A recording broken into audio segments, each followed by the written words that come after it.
नमस्कार दोस्तों, मैं हूं Sunil Kumar. SK electrical channel पर आपका स्वागत है। दोस्तों, बेंडिंग मशीन की हमने कई सारी वीडियो बनाई है जिसमें हमने पैनल आपको बनाकर दिखाए हैं और उसमें contactor, auto manual switch, limit switch ये सब लगाकर दिखाया है। लेकिन फिर भी हमें कुछ कमेंट ऐसे आते हैं, कुछ दोस्त उसको देख करके पैनल बनाने की कोशिश करते हैं लेकिन उसमें कुछ ना कुछ कमी रह जाती है। तो हम ये बताना चाहेंगे कि अगर आपने ठीक वैसे वैसे ही कनेक्शन किए हैं फिर भी नहीं चल रहा है तो कुछ तो कमी रह जाती है। तो उसकी कमी को हम पूरी करने के लिए आपको बताना चाहेंगे कि हम उसका डायग्राम आपको इस बोर्ड पर भी आपको बनाकर दिखाएंगे, जिससे आप अच्छी तरह से इसका डायग्राम समझे और डायग्राम को समझकर और वीडियो देखकर तब आप बनाएंगे तो वो बिल्कुल एक्यूरेट ही बनेगा। क्योंकि जब तक आपको कनेक्शन समझ में सही से नहीं आएंगे तब तक हो सकता है वो एक्यूरेट आपसे ना बने। तो कितना भी वीडियो देखकर बनाते हैं तो जो जिनको थोड़ा बहुत पता है वो उनसे बन जाता है, उसमें कोई दिक्कत नहीं आती है। लेकिन जिनको बिल्कुल भी नहीं पता है तो उनके लिए ये वीडियो बहुत खास होने वाली है। और इसमें आप इस बोर्ड पर हम आपको समझाएंगे और इस बोर्ड से समझकर आप उसका डायग्राम समझे, कौन सा कनेक्शन कहाँ जा रहा है, और उसके हिसाब से अगर आप पैनल बनाओगे तो वो 100% वर्किंग करेगा। और हमारी भी ये कोशिश रहेगी कि हम आपको अच्छी तरीके से समझाने की कोशिश करेंगे। तो आओ शुरू करते हैं।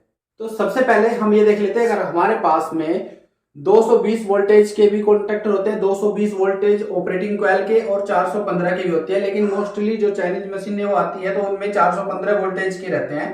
तो एक फेज की लाइन हम यहाँ पे ये खींच देते हैं, जिससे कि एक फेज ये हमारा इसमें आ जाएगा ऑपरेटिंग कॉइल में। तो इसमें हम यहाँ पे ये फेज ही लिख देते हैं, न्यूट्रल हम इसको नहीं लिखेंगे क्योंकि यहाँ पे भी हमें फेज देना है। और एक यहाँ पे आपको समझाने के लिए हम यहाँ पे ये फेज यहाँ पे एक ले लेते हैं। तो दूसरे फेज को जब हम लेंगे कंट्रोल में तो सबसे पहले हम कहा लेंगे, सबसे पहले हम लेंगे इमरजेंसी में। तो यहां पे इमरजेंसी आ गया। इमरजेंसी में एनसी कॉन्टेक्ट लगे रहते हैं, तो एनसी कॉन्टेक्ट रहते हैं इमरजेंसी में। तो ये इमरजेंसी स्विच है। तो इसमें अगर एक रहेगा तो एक, नहीं तो दो रहेगा तो वो इसी से लूप हो जाएगा।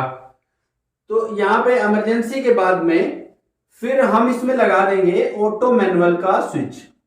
तो ऑटो मैनुअल का जब हम स्विच लगाएंगे इसमें तो यहां पे एक कॉन्टेक्ट तो हो जाएगा उसमें एनसी, और एक कॉन्टेक्ट इसी से ही लूप करके यहीं से लूप रहेगी उसमें, और एक कॉन्टेक्ट लग जाएगा उसमें एनओ। तो ये क्या हो जाएगा, ये ऑटो मैनुअल हो जाएगा, ऑटो मैनुअल स्विच। ये ऑटो मैनुअल का जिसमें से एक तो हो जाएगा यहाँ पे एनओ कॉन्टेक्ट इसमें और एक एनसी। तो एक ऑटो के लिए यूज करेंगे और एक मैनुअल के लिए। सबसे बड़ा खेल इसमें यही होता है कि इस प्रोग्राम में एक सप्लाई हमें कंट्रोल में होल्डिंग के लिए देनी होती है और एक सिर्फ उसको स्टार्टिंग के लिए देनी होती है। तो हम पहले इसको होल्डिंग वाली को ही कंप्लीट कर लेंगे। तो यहां से ऑटो मैनुअल से होता हुआ हम सीधा ले लेंगे होम पोजीशन का एनसी। तो ये एनसी यहां पे, इसको मैं लिख भी देता हूं यहां पे एनसी, और ये एनओ कॉन्टेक्ट है, ये भी एनसी हो गया। तो होम पोजीशन लिमिट स्विच जो होता है, होम पोजीशन का जो लिमिट होता है ये उसका एनसी है। तो उसके बाद में यहां से ये चला जाएगा, जो यहां पे हमारा एक एनसी हो गया जो रिवर्स का लिमिट स्विच हो गया। रिवर्स का जो लिमिट हो गया उसका एनसी, रिवर्स के लिमिट स्विच के एनसी में चला गया। और फिर यहां से प्रोग्राम वो ही चल जाएगा जैसा हमने आपको पहले डायग्राम में भी समझाया है कि इसमें ये आ जाएगा K1, यानी कॉन्टेक्टर 1 जो है, यहाँ पे K भी लिख सकते हैं इसको, और कॉन्टेक्टर को हम C भी लिख सकते हैं। तो कॉन्टेक्टर 1 का जिसको हमें होल्ड कराना है उसका NO इसमें यूज करना है, जिसको चलाना है। और फिर इसमें दूसरा कॉन्टेक्टर, जो इसमें दूसरा कॉन्टेक्टर है उसका एनसी, ये इंटरलॉकिंग के लिए, जो इंटरलॉकिंग होती है कि एक कॉन्टेक्टर चले तो तब तक दूसरा स्टार्ट ना हो, उसके लिए C2 कॉन्टेक्टर 2 का एनसी। और कॉन्टेक्टर 2 के एनसी से होता हुआ ये सप्लाई चली जाएगी कॉन्टेक्टर 1 में। तो ये कॉन्टेक्टर 1 की ऑपरेटिंग कॉइल है। तो ये सिर्फ हम यहाँ पे आपको जो कंट्रोल डायग्राम है वो ही समझा रहे हैं, इसमें पावर डायग्राम अभी हमने नहीं बताया। तो पावर डायग्राम आसान होता है, सब कर लेते हैं। तो यहाँ पे इसका एक ये A2 होता है और एक सिरा इसका A1 होता है। ऐसा हमें कॉन्ट्रैक्टर पर ऑपरेटिंग कॉइल के सिरों पे लिखा हुआ मिल जाता है, A1 और A2। तो अभी यहां तक हमने इसमें स्टार्ट पुश बटन अभी नहीं लगाया है, तो स्टार्ट पुश बटन इसमें हम लगाकर आपको दिखाएंगे। और उसमें अभी ये फॉरवर्ड का प्रोग्राम है, तो इसमें ये C1 हम यहाँ पे लिख लेते हैं और ये फॉरवर्ड का प्रोग्राम है। तो यहां तक का प्रोग्राम हो गया। इसमें अभी बाकी जो बचा है वो बचा है फुट स्विच और स्टार्ट पुश बटन लगाना। तो इसमें जस्ट हम यहाँ पे जो इसका ये एनो से जहां से हमने ऑटो के लिए लिया था प्रोग्राम, तो ये यहाँ पे ऑटो मैनुअल स्विच है, इसका भी आप ध्यान रखें। और इसके जो ऑटो के बाद में यहां से प्रोग्राम जो आया है, जस्ट यहां से हम एक ये कनेक्शन लेंगे और इसी में ही हम यहां पे जहां पर हमारा होल्डिंग सप्लाई के बाद, यानी ये यहां पे तो होल्ड हो जाएगा, होल्डिंग के बाद में हमें मारना है यहां पे सप्लाई इसको। तो इसको हम यहां ले लेंगे C1 के जो इसका एनो पोजीशन है, ये कॉन्ट्रैक्टर का जो एनो है कॉन्ट्रैक्टर 1 का, इसके बाद हम इसको लेंगे और इसमें यहां पे हम पुश बटन लगा देते हैं। तो इसको आप ध्यान रखें, ये हो गया पुश बटन। तो ये पुश बटन हो गया और ये हो गया फॉरवर्ड का पुश बटन। और ये फॉरवर्ड का पुश बटन ऑटो वाला, जब ऑटो का प्रोग्राम रहेगा तब यहाँ पे ये ऑटो का चलेगा। अगर आपको इसमें दिक्कत यहाँ पे हो रही तो हम इसको यहाँ पे ये इसमें ऑटो AUTO ऑटो और यहाँ पे ये मैनुअल का यहाँ लिख देते हैं कि ये मैनुअल है, ये मैनुअल है। इधर हमने ऑटो लिया है। तो अभी ये ऑटो का ही फॉरवर्ड का पुश बटन है और यहां से ही लुप करके ये एनो कॉन्टेक्ट एक लगता है फुट स्विच, तो वो फुट स्विच भी इसी के ऊपर लगेगा यहीं पे ही। तो ये FS भी हम लिख देते हैं। फुट स्विच भी हम इसी फॉरवर्ड पुश बटन पर लगाएंगे जो ऑटो के प्रोग्राम में रहेगा और उसको हम जस्ट यहीं पे मिला देंगे जहां पे ये एनो का वो सिरा है जहां से कॉन्ट्रैक्टर 2 के NC से होता हुआ कॉन्ट्रैक्टर 1 की ऑपरेटिंग कॉइल में कनेक्शन जाएगा। तो जैसे ही हम यहां से ये अभी ऑटो पे हमने सेलेक्ट किया हुआ है और ऑटो पे ये सप्लाई इमरजेंसी से होती हुई और ऑटो में से सिलेक्ट करा हुआ है, तो यहाँ पे सप्लाई होती हुई, तो हम जब पुश बटन दबाएंगे तो ये पुश बटन यहाँ की सप्लाई को एक बार यहाँ कर देगा नीचे, और जैसे ही यहाँ करेगा तो अभी ये कॉन्ट्रैक्टर C2 बंद है, तो यहां से इसके NC से होती हुई सप्लाई A1 पे चली जाएगी कॉन्ट्रैक्टर 1 के, और जो कि ये ऑपरेट हो जाएगा। और फिर हम जब इसको पुश बटन को छोड़ देंगे, क्योंकि ये एक बार ऑपरेट हो गया है, तो अब वो सप्लाई यहां से मिलनी शुरू हो जाएगी, क्योंकि यहां पे एनो के एक सिरे पर ऑलरेडी सप्लाई रखी हुई है और वो आप यहां से देख सकते हैं ऑटो सेलेक्ट है। और होम पोजीशन का जो लिमिट स्विच है जहां पे मशीन आके रुकती है उसका NC से होता हुआ और रिवर्स के NC से होता हुआ, क्योंकि रिवर्स लिमिट स्विच जब ही कटेगा जब वहां तक पिन घूम के जाएगी, तो तब तक इसमें से सप्लाई पार होके यहाँ एनो पे रखी रहेगी कॉन्ट्रैक्टर 1 के।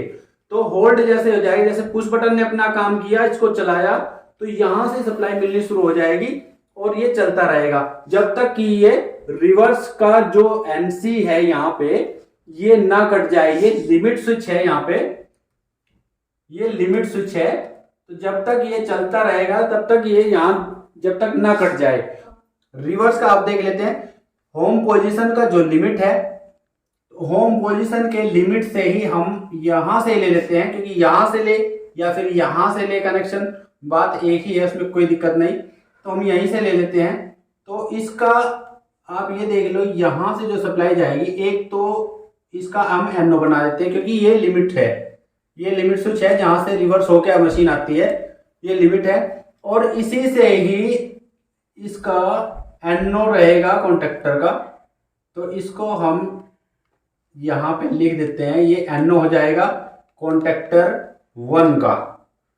1 का हम ले चुके थे NO, ये कॉन्टेक्टर 2 का हो जाएगा क्योंकि अब हमें रिवर्स का करना है। कॉन्टेक्टर 1 का NO यहाँ पे यूज हो चुका है, अब ये रिवर्स का प्रोग्राम है तो इसलिए इसका ये यहाँ पे NO ले लिया कॉन्टेक्टर 2 का, और फिर यही प्रोग्राम चल जाएगा कि इसमें कॉन्टेक्टर 1 का NC,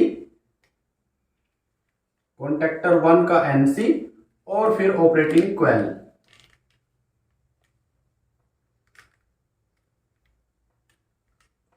ऑपरेटिंग क्वेल के दोनों सिरे, एक A1 और एक A2। तो अब इसमें ये प्रोग्राम हो गया है। लिमिट स्विच जब इसको काट देगा यहां से और इसको एक बार सप्लाई देगा और ये इससे जुड़ा रहेगा यहाँ पे, क्योंकि तभी ये काम करेगा। ये लिमिट स्विच जुड़ा रहेगा यहाँ पे कॉन्टेक्टर 2 के NO से, तो ये स्विच का काम करता है यहाँ पे।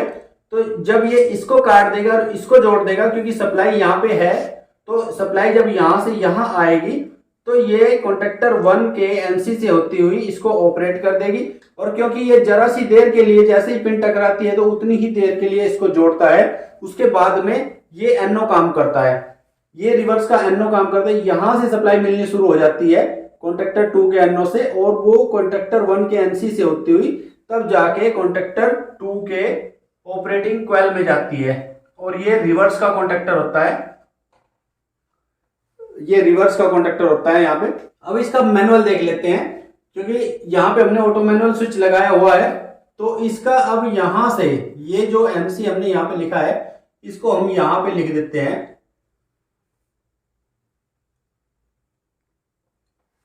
तो क्योंकि हम सेलेक्टर स्विच हमने यहाँ पे लगाया है, तो ऑटो को सेलेक्ट ना करके जब मैनुअल को सेलेक्ट करेंगे तब ये काम करेगा। और इससे हम यहां पे, तो यहां पे ये फॉरवर्ड पुश बटन और यहीं से सप्लाई इसमें लूप करके एक यहां पे ये रिवर्स पुश बटन, तो ये पुश बटन है दोनों। अब इसमें हम देख लेते हैं कि जो फॉरवर्ड का प्रोग्राम हमारा ये है और फॉरवर्ड का पुश बटन हमारा ये है, तो इसमें हम यहां मिला देंगे इसको। जैसे ही ये NO पार करेगा वहीं पे हम इसको मिला देंगे। और आप ये भी ध्यान रखें कि इसका जो कॉन्टेक्टर 2 का जो NC है उसके इस हिस्से पे ये कनेक्शन होना है।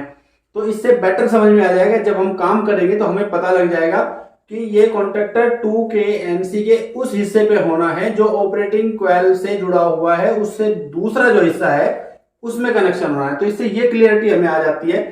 तो ऐसे ही जब रिवर्स का है, तो अब इस रिवर्स को हम यहां से ऐसे पार करके ले जाएंगे और इसको भी इसमें मिला देंगे यहाँ पे। तो ये पुश बटन का प्रोग्राम हो जाएगा मैनुअल वाले का। तो जब हम मैनुअल दबाएंगे तो यहां पे सप्लाई रखी रहेगी। जब सेलेक्टर स्विच को हम मैनुअल पे करेंगे तो यहां पे सप्लाई रखी रहेगी, और ये हम बता देते हैं 415 वोल्ट ऑपरेटिंग क्वेल के लिए है ये।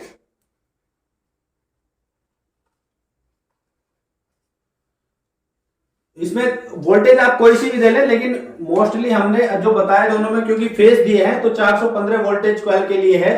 अगर 220 होती तो यहाँ पे हम न्यूट्रल कर देते, तो उसके लिए है। अभी हम ये यहाँ पे सप्लाई है, तो अभी हम जब फॉरवर्ड दबाएंगे तो ये इसमें यहां से सप्लाई देनी शुरू करेगा, क्योंकि हमने मैनुअल पे सेलेक्ट किया है। अब ऑटो का सेलेक्ट ये नहीं है, तो ऑटो का कोई प्रोग्राम काम नहीं करेगा। और इसका अगर लिमिट स्विच भी कटेगा तो भी कोई प्रॉब्लम नहीं होगी। ये फिर भी हम जितनी देर तक इसको पुश बटन को दबाएंगे उतनी देर तक मशीन घूमती रहेगी। तो फॉरवर्ड का फॉरवर्ड में पहुंचा दिया, तो जितनी देर तक फॉरवर्ड दबाएंगे तो ये कॉन्टेक्टर चलता रहेगा, और फिर जितनी देर रिवर्स का दबाएंगे तो ये रिवर्स वाला भी चलता रहेगा उतनी देर तक। और ये इंटरलॉक हो गए हैं आपस में, तो इसलिए दोनों बटन अगर साथ में हम दबा देंगे तो भी कोई फर्क नहीं पड़ेगा। तो आप एक ही चलेगा, जो पहले जिसके पहले टाइम पे जो दब जाएगा वो ही कॉन्टेक्टर काम करेगा। तो इस तरीके से हमने आपको ऑटो मैनुअल का ये प्रोग्राम समझाया, और इसी हमें उम्मीद है कि आपकी समझ में जरूर आया होगा। तो अगर थोड़ा सा भी आपको हेल्प मिलती है तो हमारे चैनल SK इलेक्ट्रिकल को सब्सक्राइब जरूर करें।